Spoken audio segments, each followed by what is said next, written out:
Good evening, everyone, and welcome to the Radio Club of America networking event.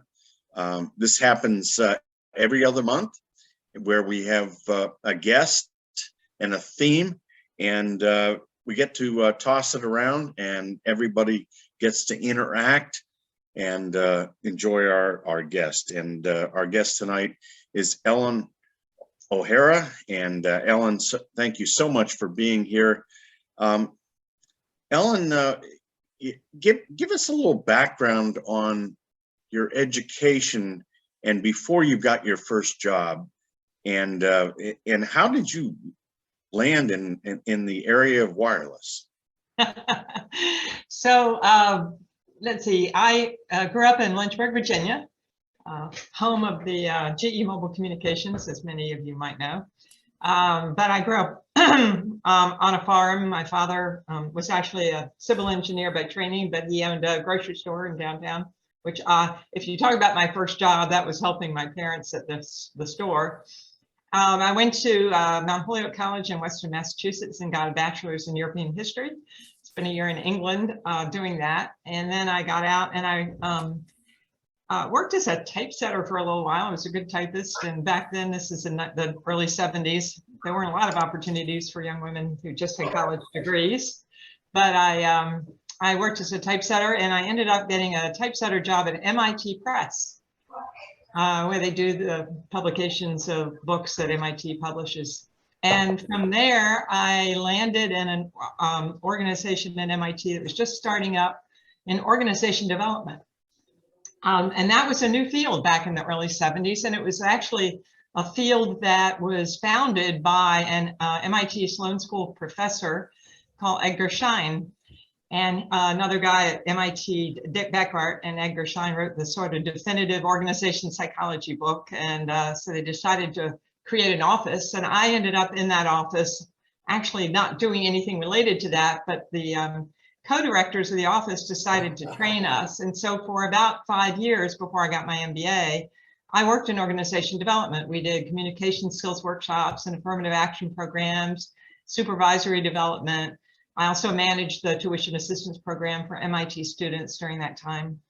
And I really got interested, took a couple of courses in organization psychology at MIT Sloan School, and got interested in getting an MBA. So in 1978, I went and got an MBA at Harvard, and was planning on going back into banking. I had a little stint in both as a bank teller and working at the Federal Reserve Bank of Boston during my college years. And my father passed away in the spring of my first year, and I went home and ended up just dropping my resume off at every business in Lynchburg so I could spend the summer with my mom. And GE called me after I got back to Boston and offered me a job. And literally, I did not know what they did. I just said, sure, I'll come work for GE this summer. And I walked in and found out I was in a strategic planning department in the land mobile radio division of General Electric at the time. And learned a lot that summer, and really got interested in the field and in the topic and in the technology. And so when they offered me a full-time position, when I graduated from Harvard, I went back to Lynchburg with my husband from London in tow, and started working for GE, and then worked there for 12 years. So what did you do at GE? I mean, you know, you got a job there, but tell us about, I mean, this is where your love of wireless came from. It is. I worked for 12 years there, and I had, I think, 14 bosses in those 12 years, maybe 15, and probably about 9 jobs. And so I did a lot. I think the longest job I ever had at GE was about 15 months. But what I started out doing was international market planning and working with the international guys to sell radio systems and just helping them with, working through the distribution, using my MBA type of skills at that point. But I was actually really fortunate that fairly early on, I was asked to take over role of managing vendor products for GE, the products that they put in the catalog and then drop ship to users. And I started working with engineering to get approval, engineering approval of different products, and started learning that. And from that, the next job was actually being a product planner for the MPI, which was a small 2-watt business two-way radio, portable radio.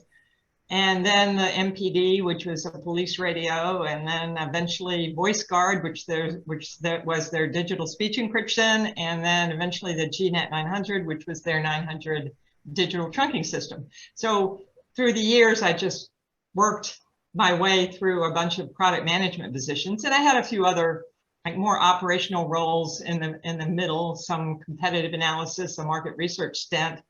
But I really came to love, number one, just the interesting technology that is land mobile. Number two, I love working with engineers. I just find them to be just so straightforward and a good group of people to work with. And third, I really enjoyed, the customers I was developing products for ranged from, business customers where you're really working with dealers to police, fire, federal customers, and finally, and also SMRs. And so this range of different customers, I was just fascinated with them.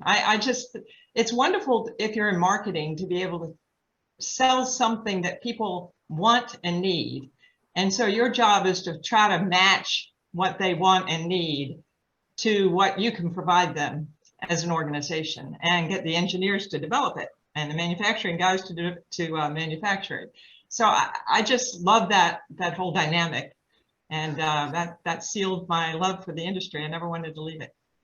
So Ellen, tell us about how many women were involved at GE at that time. Let's see. In staff, of course, we had manufacturing. There are a lot of women in manufacturing. There are a lot of women in sort of secretarial positions, but at a staff level, there was a woman who headed payroll. And that's it. That was it. Now, there was about the same time I came in, they also hired an MBA from Sloan School, ironically. And so she and I kind of we were sort of the first in the whole organization. She took a little bit a different path than I did, but yeah, there came to be two of us. And then eventually there was a third product management woman who came in, but pretty much most of the meetings I was in were all guys. And actually in my career, in land mobile, I have never once had a woman boss or even a woman in my upper chain in the entire time, 41 years. It's crazy. Wow, that is incredible. So, I think we would look at you as a trailblazer. As I kind of felt like that at times. Well, that's good. I mean, to come into an industry like, the wireless industry and hold your own around around all the guys. Yeah.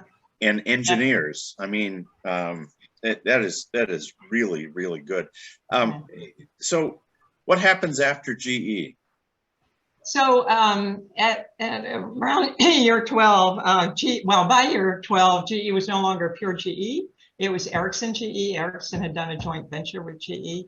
And some of you may know GE has been through many transformations. It went from GE Mobile to Ericsson GE, to ComNet Ericsson, to Maycom, to Tyco, to Harris, and now L3 Harris. So I'm glad I didn't stay with them because I would have had to get a new shirt every year. I was sort of not as happy with the management that was at GE at about that time, and I think some people know it. And I got recruited by Motorola to come up to Schaumburg and work in Schaumburg. And it was interesting. My one of my last product management jobs was in trunking, and they were introducing smart zone trunking into their sales force and selling it.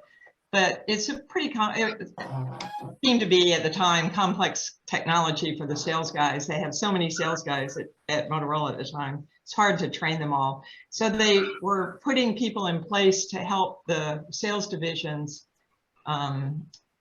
sell SmartZone to those customers who wanted it. And those tended to be larger customers.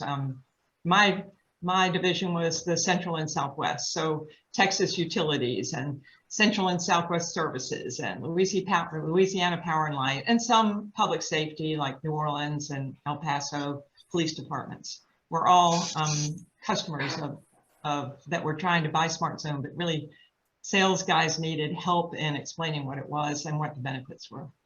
So that was actually the first time I've been out in the field most of the time, and I really enjoyed that job. It's a lot of fun. So if you look back on all those customers you just talked about, if you look back on your time at Motorola, what was the most interesting project that you worked on? Oh, in terms of customer projects? Oh. The most fascinating, I haven't thought about what's the most interesting in terms of sort of the technology or that kind of thing, but some of the more fascinating ones were things like the London Channel Project and London Metropolitan Police, who were, huge, big organizations. Because after I did the South Central, I ended up doing the same thing for Europe, Middle East, Africa. And going into Estonia, Tallinn, Estonia, and selling to the Estonian police. Or I was in Moscow selling to the Yeltsin's security detail and Moscow Regional Police. And those were really fascinating because the cultures were different, particularly, I think, and right now, looking at Ukraine, what I remember about being in Estonia was that there was this Russian contingent and the Estonian contingent in meetings. And while the Russians kind of had more power, ostensible power, the Estonians had more sort of underlying power. It was sort of this layered, and they didn't get along particularly well. And the Russians spoke Russians and the Estonians spoke Estonian. Of course, I didn't speak either. So, we had interpreters, but it was, when I look at what's going on in Ukraine today, I kind of think back to that and think about those tensions between the Russian speakers and the native speakers in a post-Soviet world. So talk about the technology a little bit there at Motorola and with the customers that you were doing. Talk about the evolution, coming from GE going to Motorola. Yeah, well, GE was like a little Motorola in terms of the technology. So they competed sort of head to head in encryption and trunking. Motorola was super way bigger and had much more market power, but their technologies were not that different. But to me, what was interesting from the time I first started with GE and all the way through Motorola was moving from analog radio through trunking, sort of the old-fashioned trunking, like the G Mark V was the GE version, or Privacy Plus was Motorola's version. So the analog trunking, and then moving from there into sort of digital trunking, which was some of the big challenges there was going when a cop was used to having a radio go from a strong signal to a weak signal. He could hear, or she could hear, mainly he, the radio degrading, right? It would go, it would start getting scratchier and scratchier. And then when they moved to digital trunking, it went from it was fine to it wasn't there, because that's the way the radios were designed, right? Once the zeros and ones got too degraded, it just dropped out. And having to deal with that transition was really very interesting. We then went, sort of to all digital radios. And again, there were a lot of customers, New York City Police Department, New York Fire Department. They did not want to have anything to do with digital radios when they came out. They didn't trust them. And so I found it interesting, a good story. I think I was in the New York City Police Department in a meeting one time, and they were talking about how they liked this radio that wasn't even being made anymore, that was their favorite Motorola radio because they could hit people over the heads with it. I mean, it was big enough and strong enough. So sometimes it didn't have anything to do with radio technology. But it's been an interesting transition through the years. And of course, now we've got FirstNet and, you know, the use of cellular in radio systems. I joined, I'm skipping ahead a little bit, but I joined Zetron, and they had no IP backbone for any of their console systems or E911 systems. And now everything is done with IP, right? So the technologies have changed, but I will say that they change much slower in the LMR world than they do in the consumer world. The acceptance and the concern about safety is always paramount here in public safety. So a lot, some of what you did was trying to convince customers that the new stuff was going to be okay and it was going to be good. Yes, that's right. And that's hard to do because we know what we know. Yeah. We feel comfortable with what we feel comfortable. That's absolutely true. Right, Yes. right. And so you go through Motorola, and then what's next? So at Motorola, I had various different jobs, and one of the major jobs I had was in Plantation, Florida. I moved down to Florida, and for about 4 years, I ran their whole subscriber, mobile, and portable LMR radio manufacturing, engineering and manufacturing organization.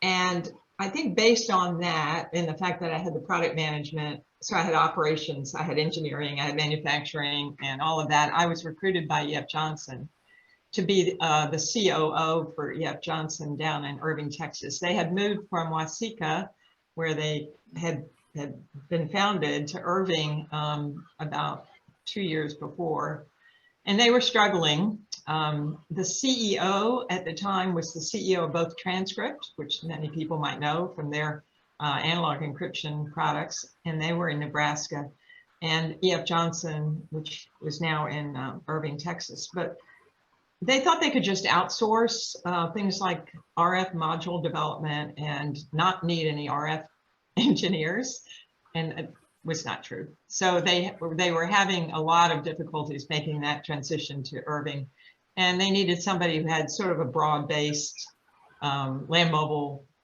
background. So they chose me, so that's where I went, and I was there for about 3 years. We got the biggest order they had ever gotten when I was there. We sold to an organization in the federal government called PM Tracks for, we sold about $80 million order for Iraq, for the radios going to Iraq. And that was really a big deal because Motorola thought they were going to get that order, and we were much smaller and we got it. So that was pretty fun. There's a rich history with E.F. Johnson. Yes. And moving out of Minnesota and going to Texas, I mean, and then you jump in at that time of transition, right. And then the success that's really good. Yeah. And then later on, interestingly, Kenmore, that's where I live. Kenwood bought E.F. Johnson after I had left. They were a publicly traded company when I was there, which I will say is a really tough thing. Being a small company in a publicly traded world is a really tough environment because you've got all of these regulatory and financial SEC type of overhead that you're spending time on that is really no added value to the business you're in. But we were there, but then they went private after I left, and then Kenwood came in and bought them, and I ended up back on the board of directors of E.F. Johnson towards the end of my career, which was kind of fun, getting back in again.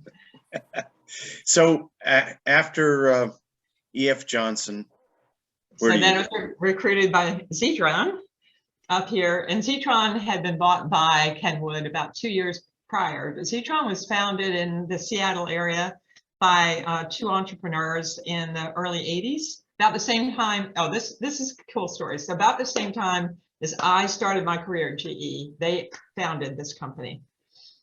And the two founders and their sales guy flew out to Lynchburg, Virginia to meet in 1982 to meet with the product planner for vendor products, which happened to be me.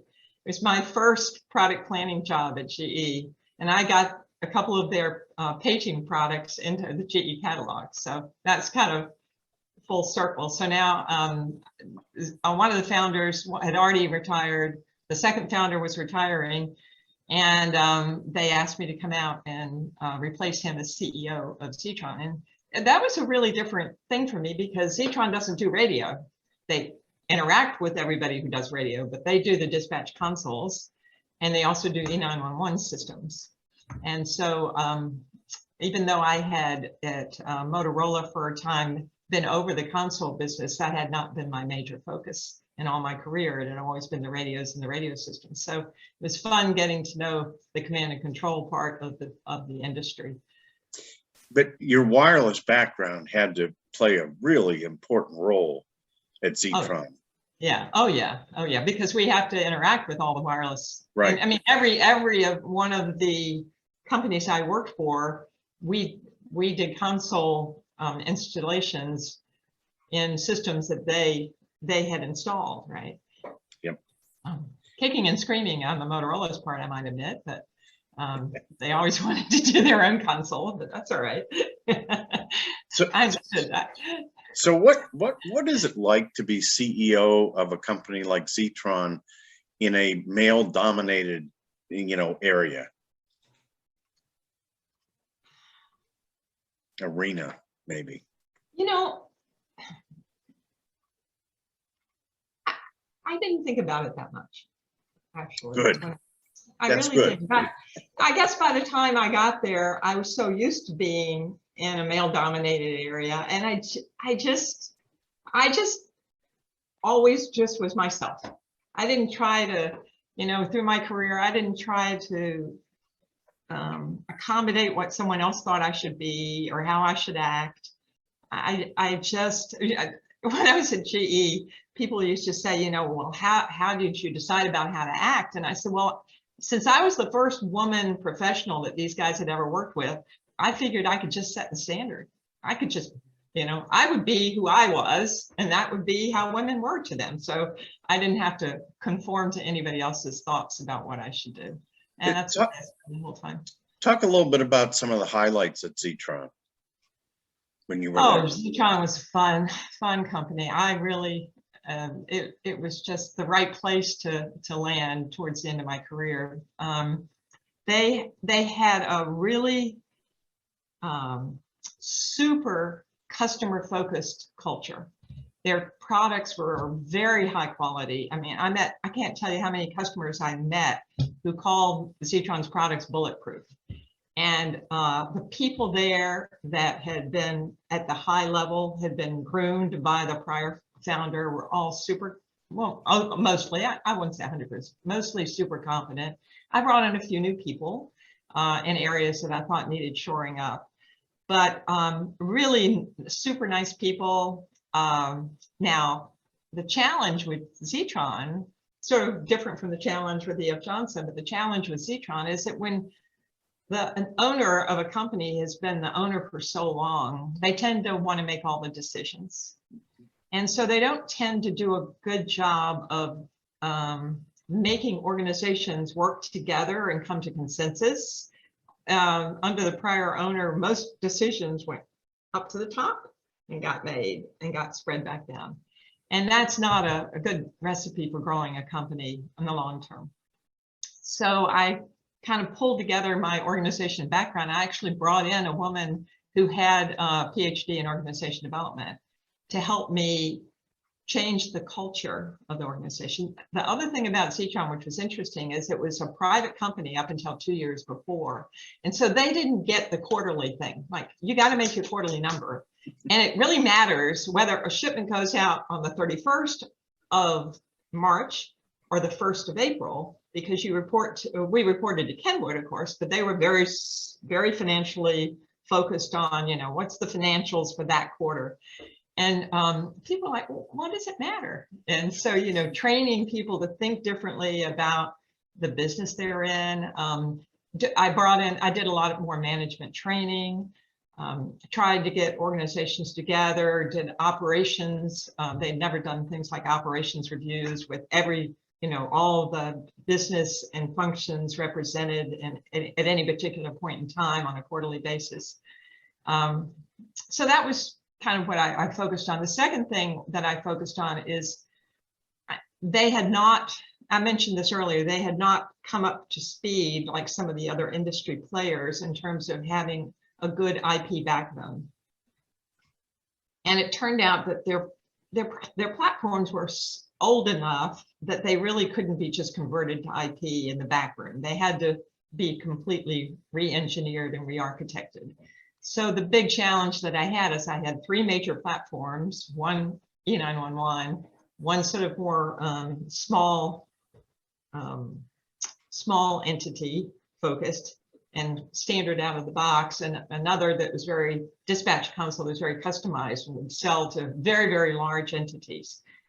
And to try to figure out a way without breaking the bank to rejigger all of those platforms over a period of, you know, just 2 or 3 years was really a big challenge. But it's a lot of fun, and we got it all done. So that was good.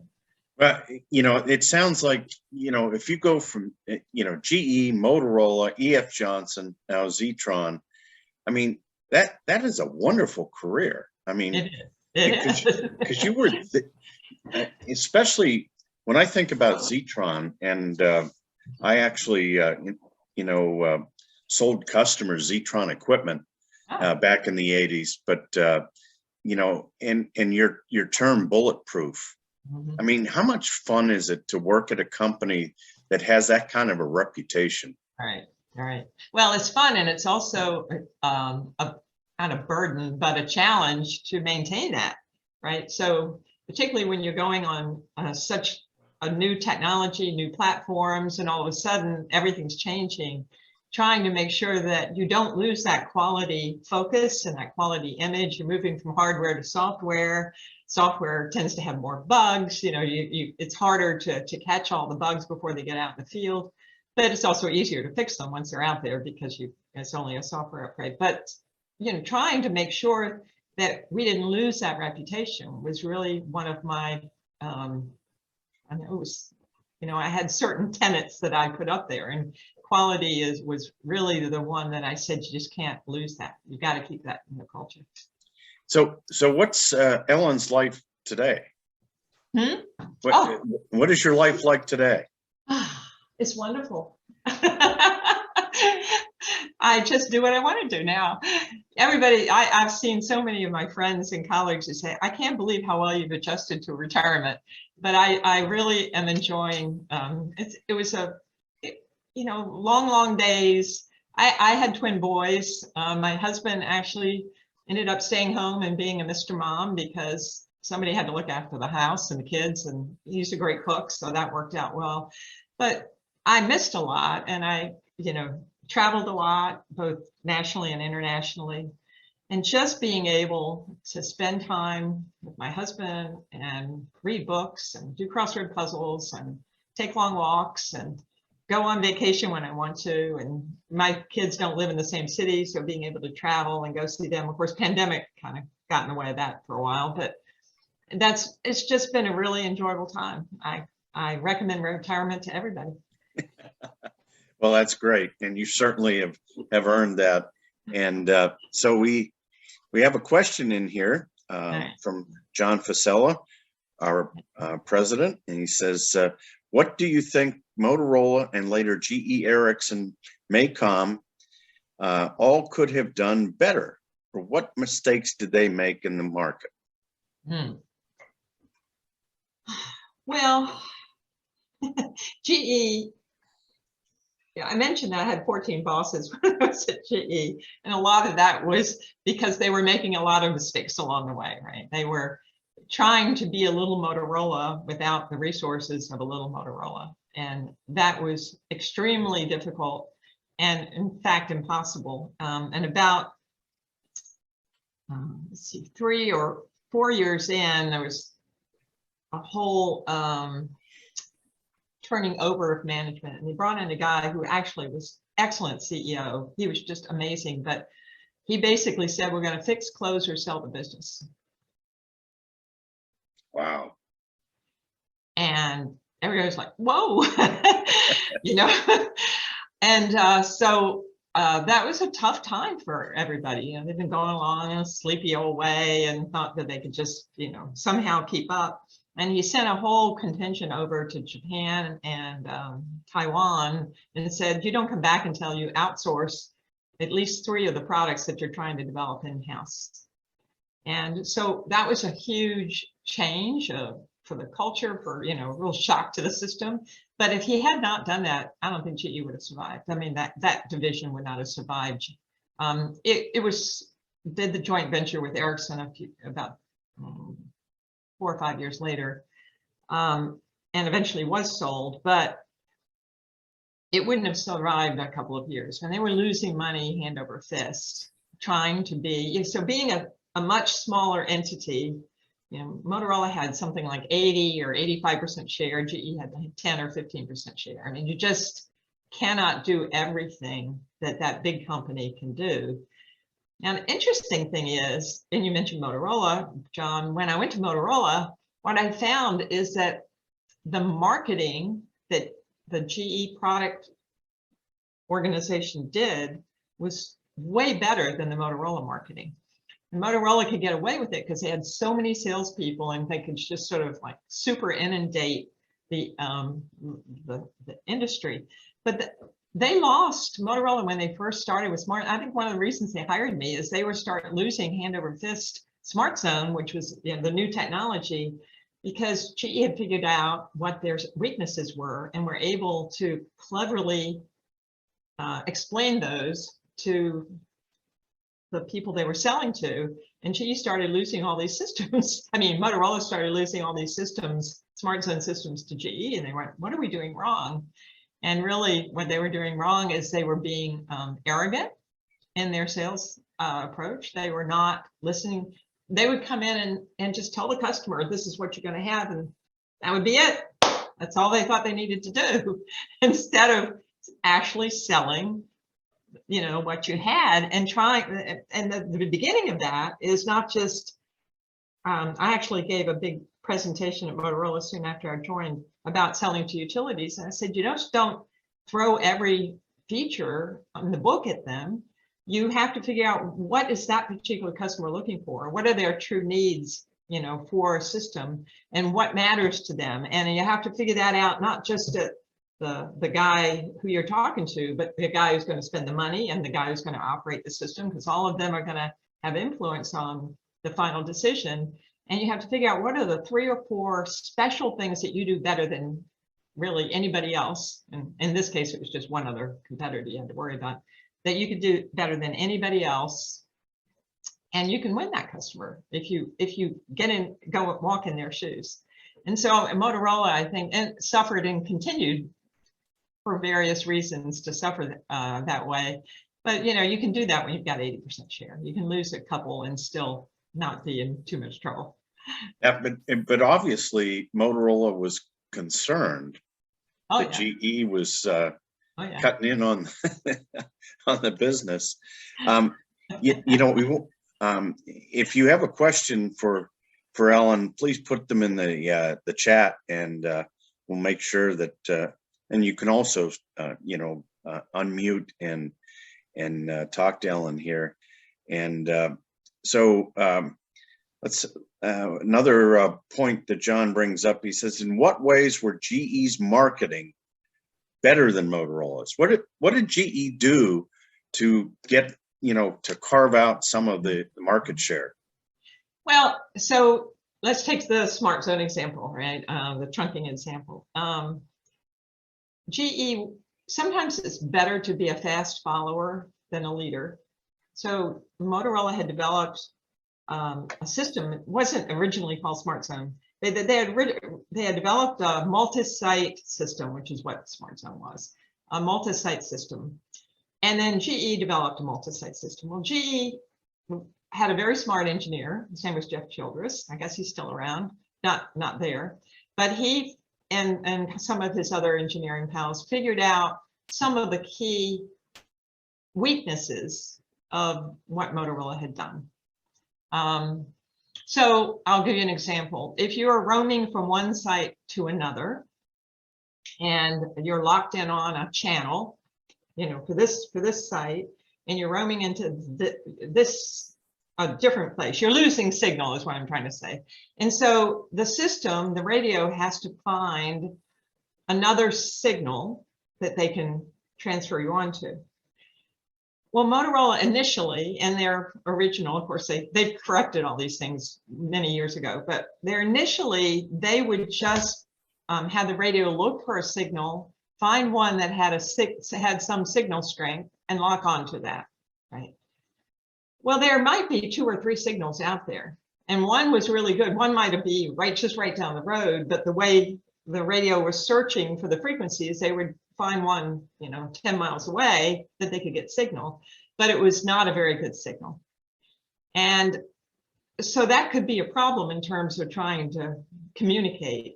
GE came up with, well, let's use RSSI as the signal strength indicator to let us go to the strongest signal, not just, so let's say, okay, there are 3 signals out there, which one's strongest? We're gonna send you to that one. And so the radios just did a much better job of roaming on the first GE wide area system than on Motorola's already installed, established wide area system. Just one example. So GE figured that out. They designed around it. And then we specifically pointed that out, particularly to utility customers. Well, for example, we called it, we go for the best site, not the next site. And then we give a little story about what if you're out and there's a storm, you're trying to get to the thing and you're talking to your boss. The other thing they did was they dropped, if you were talking on the telephone using a duplex telephone, it would drop the telephone altogether. And I'd say, it goes to the wrong site, it drops the telephone, you gotta reconnect, all of these things. You can make really cute little stories around how this is such a problem for a customer. So that's what GE would do. They would personalize a feature benefit in a key way to make a customer realize that, oh, I don't want that system, I want this system. Well, and that is a great competitive move, and I'm sure that some of your coaching in that area was good. We want to get others involved here that are on the Zoom here tonight. If you have a question or a comment, can add in maybe some of your experiences relative to land mobile radio. I mean, it goes from wireless to the control systems to everything that is involved in the 911 centers, police, fire, and Ellen, maybe as some of our members are thinking about questions, talk about the impact of LMR today. Mm-hmm. Well, I mean, LMR, as everybody who knows, who is steeped in LMR, it's not going away anytime soon. It's still an essential part of first responders and their ability to manage the system, control the system, their backups for the system, their ability to do talk around. There's so many things that make LMR special for first responders. Where LMR, though, is shrinking is in the non-first responder, the non-mission critical areas, because in many respects, cellular can do a better job for certain types of customers than an LMR radio because of its ability to do data. And it certainly has also, through both Verizon and FirstNet, has become an important tool for the first responders as well. It's just that it can't be the major communications tool for a first responder who's in a mission critical situation. I don't know whether cellular will ever get there. Maybe it will. I mean, I'm sure it will eventually. Not for a while. So Jay has asked twice, what is it going to take for you now that you're retired to get your ham radio license? Well, Tim and I were talking about that before, and what I know about ham radio, you could put in a little tiny cup, because I didn't come out of the ham radio world, and well, I obviously know what it is. I know how it works, but no, I just can't see myself being a ham. I don't know Well, why. it's just, that's okay. That's not a requirement. Maybe because I've never known someone, I've never been, around a ham radio person that much who were doing, I mean, obviously a lot of the engineers that I worked with were hams, but not in a way that I've seen them work with a ham radio. So maybe that's something in my future. Who knows? You never know. You know. Let's see. We have. How did Okay. we have another question for you, Helen? How did both GE and Motorola, respectively, take your move to Motorola from GE? So when you went from GE to Motorola, how did that go over? Well, it was actually a bit freaky, frankly, because we had other, not that many, but we had other people go to Motorola, and they were walked out of the building. Boom, you're out of the building, boom, the minute you mention it. And so I had accepted the offer from Motorola, and I hung around until my boss got back from a meeting until about 6 o'clock that night. I told him, I'm going. Don't try to convince me, because this is it. I've accepted. And he said, oh gosh, he was just sort of like shocked. And he said, okay, go home and we'll be in touch. And the next morning, I'm just lounging in my jeans, thinking I don't have to work today. This is wonderful. And the admin for the head of the division called me and said, Ellen, where are you? And I went, well, maybe you don't know, but I quit last night. And she said, well, I know that. She said, but you got to come in here. You got a lot of work to do. You had stuff to do. So I came in and went to her office, and she said, okay, you got to go down to payroll, and you got to go to HR, and you got to go there, and you got to go, and you got to go to legal. That was one thing. I had about an hour meeting with the head of legal to talk about what the proprietary stuff and what I could and could not take with me. Communicate, not so much take with me. I wasn't taking anything with me, but what I could and could not communicate once I got to Motorola. And but they let me walk all around the building for 2 days doing this stuff. And I kept running into people saying, what are you doing here? I thought you'd gone to Motorola. And I said, I don't know, they're just letting me walk around. And I finally asked the guy, and he said, Ellen, you have more in your head than you could ever take with you. So we're not worried about that. They didn't even have anybody supervise me packing my office. I actually asked the admin that was, working for me and a couple of other guys to come in and watch me. I asked for her to come in because I said, I'm going to be carrying boxes out. I had taken a bunch of my Harvard School books into the office and stuff like that. And I said, pictures, I'm going to be taking a box out of this place. And I don't want someone later to say, what was in that box? So you will know what's in my box, and I'm taking it to my car. And but they were amazingly copacetic about it. They weren't happy that I left, but they were very gracious, I would say. And it was on the other side, it was interesting because at Motorola, I was immediately put into bid rooms where we were bidding against GE, that I had been aware of their strategy and their pricing stuff right before. And I refused to help. I just said, I can't say anything about that. I mean, I had the legal guy tell me what I could do and what I couldn't do, and I was following his orders. And I was really paranoid that Motorola would, be very upset. And I had my boss's boss, and his name was Arun Sabdi.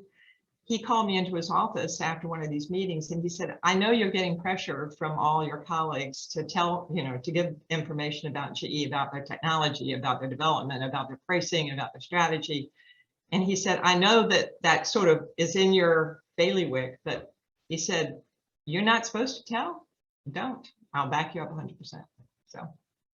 Good. That's the right way to do it. And it's good that people have your back. Yeah, it is.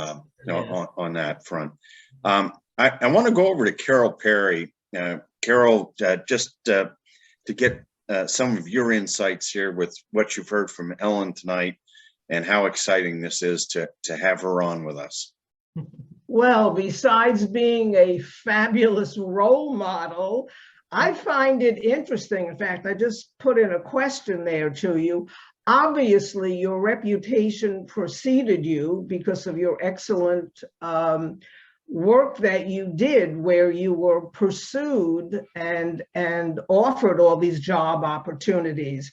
But I'm curious, while you were pursuing your education, when you went for the business MBA and technical, did anybody ever give you pushback and tell you that you couldn't do it because you were a female? No. I find that fascinating. I had a super supportive father. He had 3 daughters, and he was just he basically said we could do anything we wanted to do, and I believed him, and I think my sisters did too.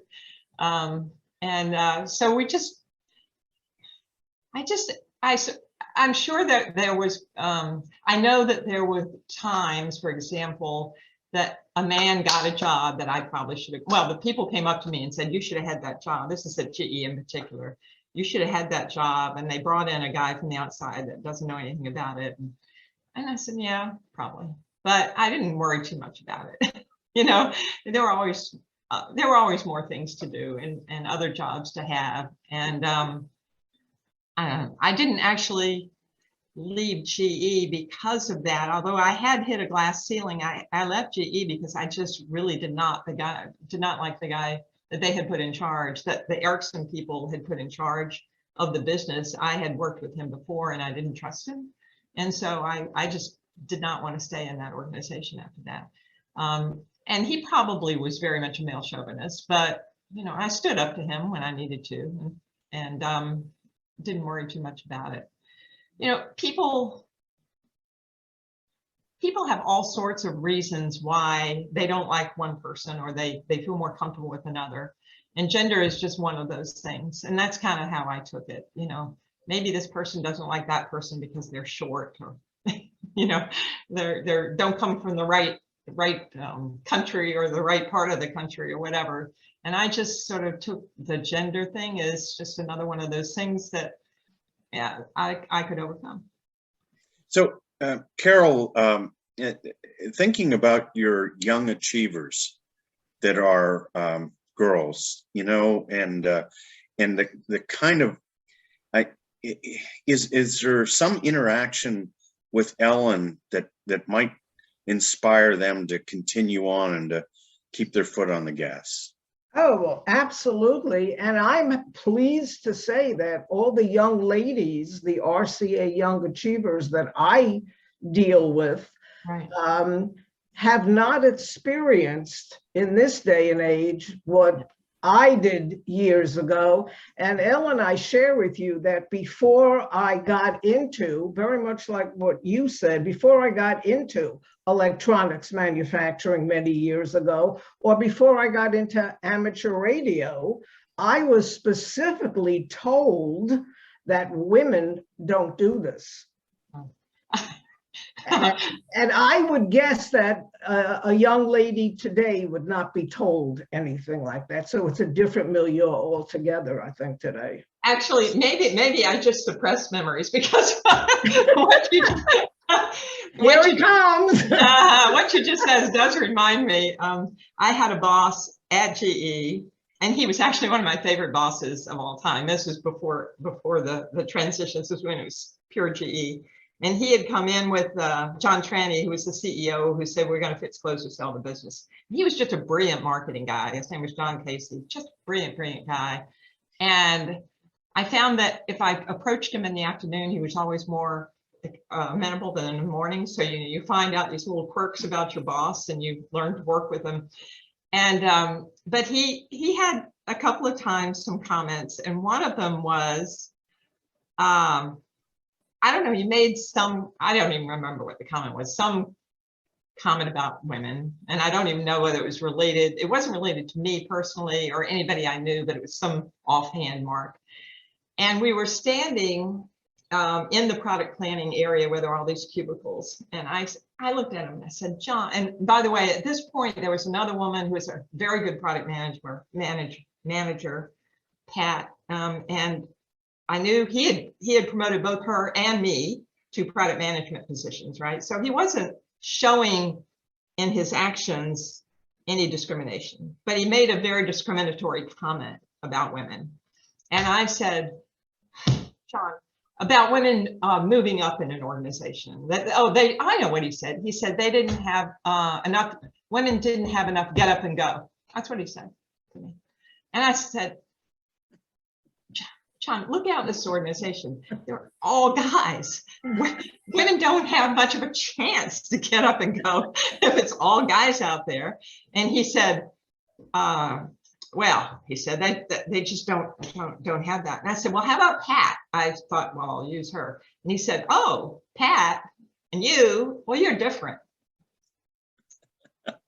So, you know, it's kind of frustrating when you run into that kind of attitude.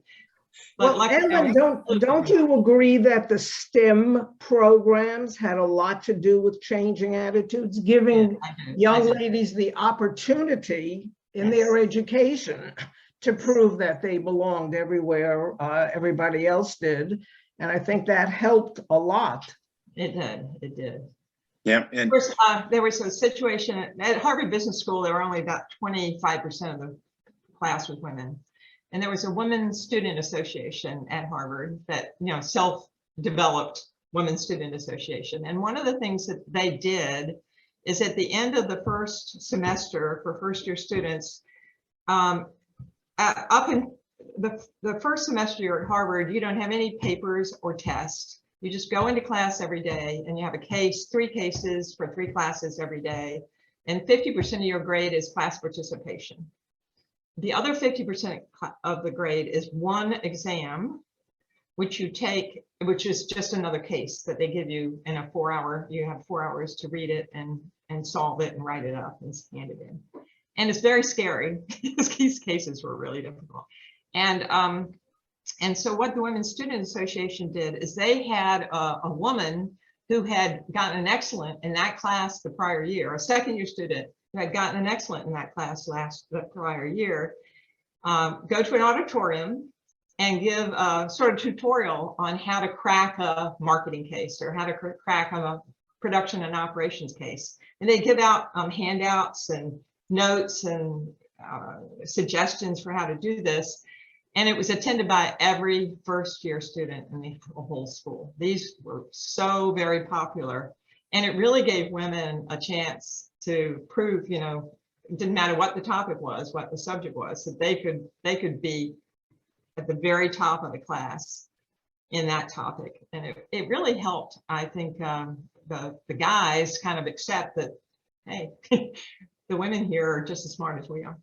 You know, Ellen, I would be remiss if Carol didn't tell her recent TSA story, because I think you'll enjoy this. So, Carol, give us the Carol Perry TSA story. I think the TSA must be hanging my picture up in the office there.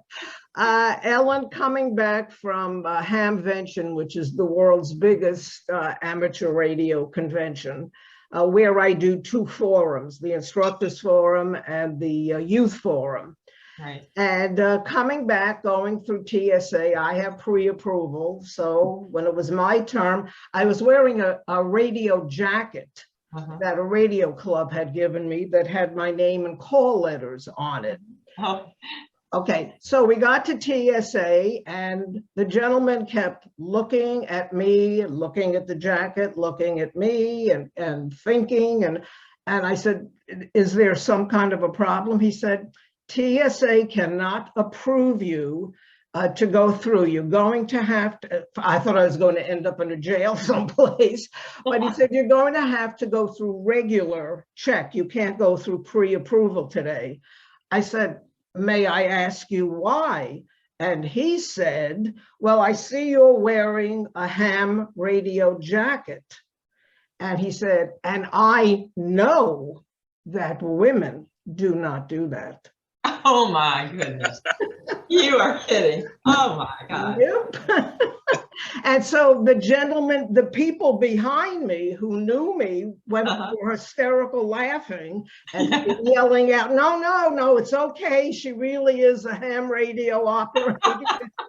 So, you know, considering all of that, he did eventually let me go through the pre-approval. Oh, well, that was good. But oh my God, that's amazing. And that's only a few years ago. We're not talking back in the 70s. Yeah, no, I think that was 3 or 4 years ago. So Wow. I still get goosebumps when you tell that story, Carol. That's crazy. And I thought that that would be appropriate after Ellen had gone through several iterations here, that you know, this stuff still hangs around. But Ellen, where are you sitting on boards now? Are you doing any of that? No. I'm on the vestry of our church. That's a board. I was on a nonprofit board for affordable housing for 4 years, and just turned off last year for that. In terms of, you know, I was on the E.F. Johnson board. I was chair of the Zetron board, and I've been on a number. I was chair of ICERT, the Industry Council for Emergency Response Technologies,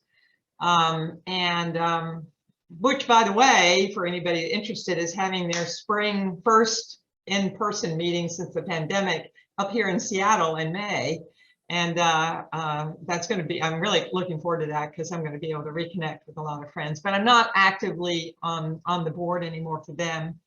I have been approached, let's say, by, you know, and I'm not sure what's going to happen with that, whether I want to do it or whether it's even a possibility. So maybe someday I might do something like that.